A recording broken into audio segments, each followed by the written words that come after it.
Seguimos com mais notícias e informações. O Corregedor Nacional de Justiça, o ministro Luiz Felipe Salomão, ele decidiu manter o afastamento do juiz Eduardo Apio, do comando da 13ª Vara Federal em Curitiba, que trata os casos da Operação Lava Jato. Em sua decisão, Salomão fala em conduta gravíssima apta a justificar o afastamento provisório e cautelar do magistrado, que teria se utilizado de dados e informações constantes do sistema eletrônico da Justiça Federal para constranger ou intimidar um desembargador do TRF4.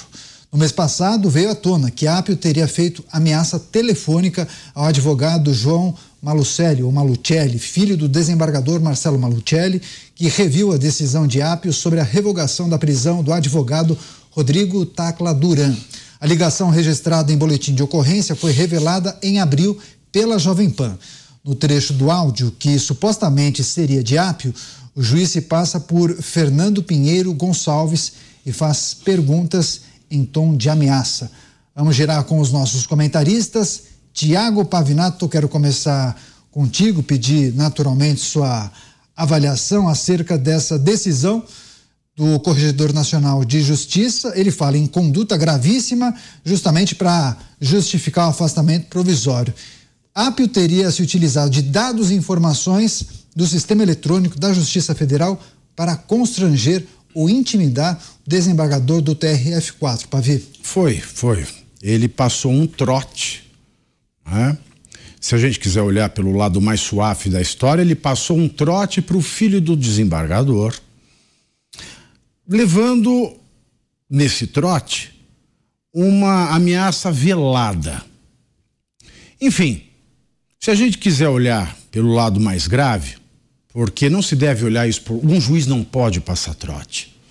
Um juiz não pode passar trote. Então, esse juiz, ele, de acordo com a fundamentação do corregedor, que manteve o afastamento do Eduardo Apio das ações da Lava Jato, que Deus a tenha, ele adotou uma medida de máfia. Uma medida de crime organizado, que é você liga e faz uma ameaça. É um método de coação, é um método de intimidação. E um juiz que intimida, um juiz que coage, pode ser tudo, menos juiz. Menos juiz. Então, se ficarem comprovados esses fatos como sendo de autoria do Eduardo Apio, ele não tem que ser afastado só da Lava Jato, não. Ele tem que ser afastado do Poder Judiciário. Para sempre. E não aposentadoria compulsória, que é essa condenação que na verdade é um prêmio e que é uma vergonha. Ele tem que ser expulso e responder, é claro, o processo criminal. Tem que ser preso. Porque ele agiu provavelmente participando de uma quadrilha. Ele é membro, provavelmente, de um grupo de crime organizado. Se ele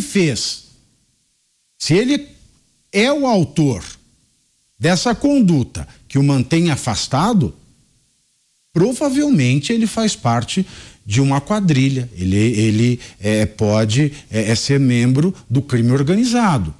Então, os fatos são muito graves e, se confirmados, a justiça penal, a polícia, o Ministério Público precisam, de fato, juntar todas essas provas e pedir a sua condenação com os rigores da lei, porque isso é muito sério. E vale lembrar também que o juiz Eduardo Apio, ele cometeu os mesmos erros que o Barroso, porque ele doou R$13 para a campanha de Lula, e enquanto ele não pedir a correção do sistema do Tribunal Superior Eleitoral, no qual consta o nome, os dados do juiz Eduardo Apio como doador da quantia de R$13 para a campanha de Lula, Eduardo Apio, que usou também uma sigla no sistema da Justiça Federal, que era LUL 2022, ele fez, de certa forma, partidarismo político usando a sua função. Então, ele também é um microcosmo desse episódio com o Barroso. Claro, Eu não estou misturando as estações. Eu não estou falando aqui dessa provável intimidação, dessa provável coação que ele fez por telefone, dessa ameaça. Eu estou falando do partidarismo em doar R$13 para a campanha do Lula e deixar claro que ele vota no Lula, que ele queria o PT na presidência. É neste ponto.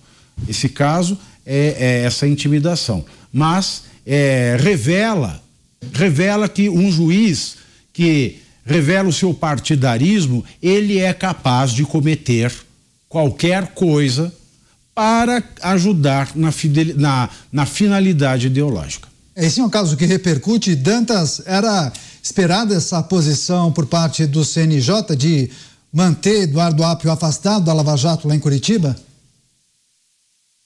Parabéns ao ministro Salomão, que pôs ordem lá na 13ª vara, porque aquilo lá estava uma bagunça, parecia um pardieiro, briga política misturado com justiça, aliás, atraindo a atenção de muita gente importante.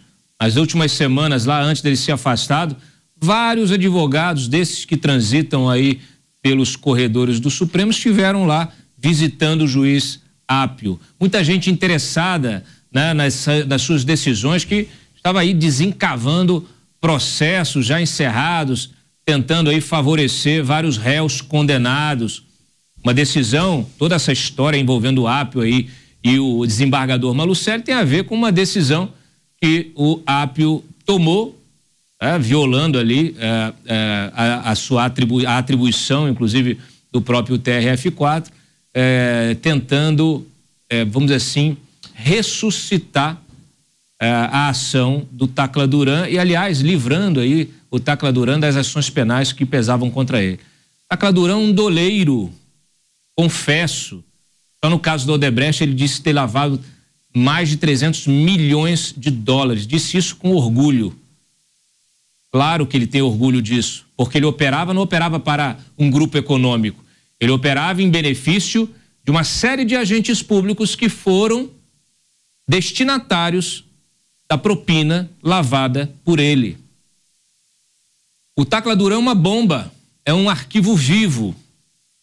Só que, claro, ele está usando essa condição dele para tentar conseguir aí obter algum tipo de condenação do ex-juiz Sérgio Moro, o atual senador, dos procuradores ali da Lava Jato, ex-procuradores, Deltan Dallagnol, enfim, ele vem sempre com a mesma história. Aliás, a sua vinda ao Congresso para depor pela, sei lá, mais uma vez, ela acabou sendo suspensa, sendo adiada, mas ele conseguiu até um salvo-conduto para poder pisar no Brasil e não sofrer nenhum tipo de medida jurídica. Salvo-conduto também expedido aí pelo ministro Dias Toffoli. Acabou que a audiência para ouvi-lo, ela foi suspensa. O que o Tacla Duran deveria contar, ele não conta, que é justamente para quem ele pagou toda essa dinheirama que foi desviada dos cofres da Petrobras e lavada através dos seus esquemas aí de offshores. O fato é que essa confusão toda, né, e essa atitude aí do juiz Apio que não deveria nem ter assumido aquela função. O Apio, ele apareceu até nas investigações da Lava Jato, ele vendeu um imóvel para o André Vargas, ex-secretário nacional do PT, de comunicação, né? André Vargas. E aí ele registrou o imóvel abaixo do preço de mercado, acabou levando uma censura ética lá na Corregedoria também. Então é o seguinte, parabéns aí ao ministro Corregedor Nacional, ministro Salomão. Ele inclusive evitou até que permanecesse na vara a Gabriela Hardes, que também acabava politizando em função das decisões antigas dela e em função da briga política que virou a questão da Lava Jato. Ele conseguiu retirar os dois, ela foi redesignada para um outro posto, o Apio permanece afastado, não deve nem voltar se forem confirmadas essas atuações dele aí, essa atuação dele, e tem um outro substituto lá tocando os trabalhos de forma técnica. O judiciário, eu ouvi de um grande amigo que fez uma comparação perfeita. O judiciário ajudaria muito o Brasil, e aí todo juiz, desembargador e até ministros de cortes superiores, se tivessem ali se inspirassem, pelo menos, na postura do Roberto Campos Neto lá, presidente do Banco Central, sabe? Exercendo aí a autocontenção, a discrição ao máximo, para poder fazer o quê? Manter a independência. Não é só o Banco Central que precisa ser independente, precisa ser autônomo, não. A justiça também precisa ser imparcial. E para ser imparcial, ela não pode se deixar politizar, ela não pode ser um agente político, muito menos subir em palanque para falar que esse ou aquele agente político é melhor ou pior. Pois é, inclusive, viu, Dantas, vários colegas nossos setoristas de Curitiba apostam justamente que Eduardo Apio nem deve voltar à 13ª Vara Federal Lava Jato lá de Curitiba. Zé, para arrematar esse assunto, 2 minutos e meio, por favor.